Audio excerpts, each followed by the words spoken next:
Barbershop conversation, guys. Feel free to hit the subscribe button. So, at the end of the third quarter, I saw LeBron James. Uh, at the end of the third, about 1 minute left in the third quarter, I saw him. He looked physically exhausted, right? And you know what that shot reminded me of? Remember at the end of the ninth or 10th round against Porter Thurman and Keith Thurman went back to the corner. He was kind of dead on fatigue, and he had his arms against the ropes, and he's like, damn, I got 3 or 4, maybe 2 or 3 more rounds. That's what that reminded me of. And then I started to think, right, about how the Golden Warriors tempo reminds me of Shawn Porters Pressure. And and I was thinking that because you know, a lot of pundits and a lot of experts and a lot of people in boxing say Shawn smothers his punches. And then I saw Golden State take 3 or 4 bad shots, right? And I think maybe one of them went in. I think Klay Thompson ended up hitting the three or something like that. But it just reminded me about that, how they consistently do the same thing and it wears you down for 4 quarters. And since this is a boxing channel, I was trying to create a parallel or a what do you call that when you're using like or not similes? Oh, metaphors, metaphors. And it just reminded me of that. LeBron James looked like Keith Thurman in that ninth or 10th round at the end of the third quarter, and he was like, "I'm done. I'm physically done." And you know why I knew he was physically done? Because he didn't. Remember in the first half, he was like the first 6 rounds of a fight, getting to the rim, getting the extra effort, running the floor. 2 rebounds, assists from a triple double. 2 rebounds away from a triple double. 2 or 3 assists away from a triple double in the first half. In the second half, he goes dark. Similar to a boxer, you start boxing on the outside. Similar to LeBron James, you take a handful of perimeter threes, and that's just what happened. And it just reminds me of how the Porter pressure could just wear you down. And some say they don't play basketball the conventional way, throw the ball into the post. They play the 2017 version NBA 2K where you shoot threes and you shoot them at a high percentage. You shoot free throws well, and that's similar to like Shawn Porter. I'm going to apply this pressure, and I know you're going to crack eventually. I'm going to shoot and make these threes. And I may not make every three. I may not be perfect on my pressure. I may get hit with a jab coming in. But for 12 rounds and or 4 quarters, can you sustain playing at worst at a B-level fight? And that's just the reality of it. So congratulations, Golden State Warriors, man. As I was hoping for a 6-game series, I was pulling for the Cavs. There's no way I would bet on the Cavs in this series, even if you gave me 1,000-to-1 odds. But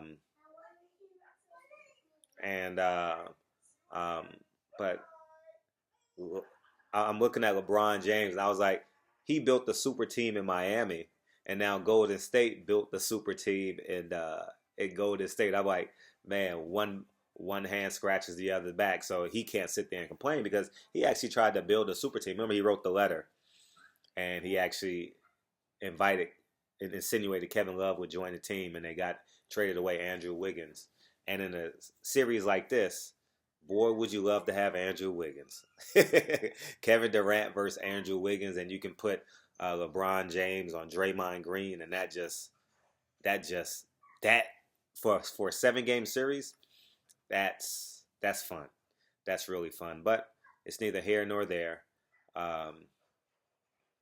Game 3 will determine the series. People say the series is over. For all intents and purposes, it may be over. But if they lose by 4 or 5, then there's hope that they can win Game 4, and we can possibly get a Game 5.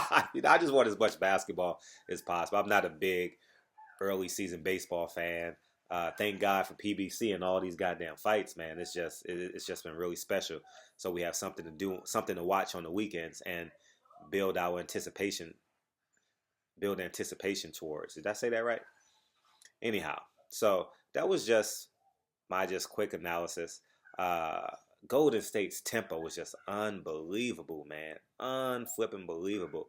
and they just wear you down. And the one thing I will suggest to the Cleveland Cavaliers, somebody got to be nasty. Kyrie Irving got to be Isaiah Thomas in Game 3. You can get the points, but you got to be malicious about it. You got to have malice. You got to have malice with your intent. LeBron James, stop when Kevin Durant got his third foul. He looked at Kevin Durant and was like, yeah, it's cool. I understand what you're trying to do, because he fouled him twice when he tried to block it, and LeBron looked at him like, it's cool. Nah, fuck being cool, man. You got to do what it takes. I'm not coming down on LeBron. It's just I don't see no way they can plug this dam up. You know, it's similar to the Andre Berto Shawn Porter fight. It's no way Andre Berto can plug the hole in that dam. It's no way Keith THurman could have plugged the hole in that dam. If it was a 15-round fight, Keith THurman would have been Lexus Aguayo, Aaron Pryor, just physically exhausted. You guys remember that fight? Just physically just exhausted. But it's a 12-round fight. So anyhow, man, Barbershop Conversation. Hopefully you guys had a wonderful weekend. Next game is not until Wednesday, which is cool.